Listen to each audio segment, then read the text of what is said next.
on constate un fait. Il y a des êtres vivants, Mmh. on le voit, qui ont une sorte de conscience, de rapport au monde, qui se nourrissent, qui se reproduisent, qui essayent de lutter contre les forces de la mort, donc de revenir au néant, à son propre anéantissement. Ça, même pour quelque chose de microscopique, d'une toute petite bactérie. Mais pour autant, on voit bien que au moment où ça cesse d'être vivant, il y a quelque chose qui s'arrête. La vie, pour le coup. Et Les le point fonctions. commun des êtres vivants, j'ai envie de dire, c'est la vie. Et ça, on n'arrive pas à se l'expliquer. Et on arrive encore moins à s'expliquer d'où ça peut venir. Oui. Oui, et c'est l'âme s'en va. Voilà, c'est là où ça devient difficile de rester uniquement sur des concepts observables, quantifiables de la biologie. Toujours réévaluer la définition de mort. Parce que on observe des ondes dans un cerveau mort chez des animaux en l'occurrence longtemps après leur décès.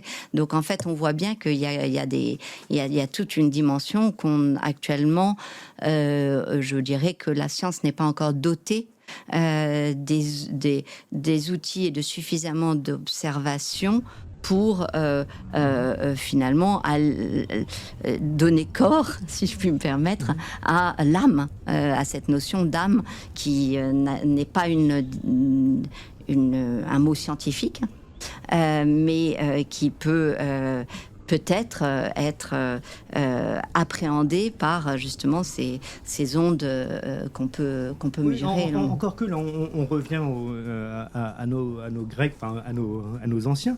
Vous dites l'âme n'est pas un mot scientifique, mais même cette toute petite bactérie qui n'a pas d'âme au sens théologique, quand elle meurt, elle cesse bien. Je veux dire, quand Sa elle meurt, fonction. elle cesse d'être vivante. C'est des fonctions élémentaires. Mais Ouais. elle se dégrade et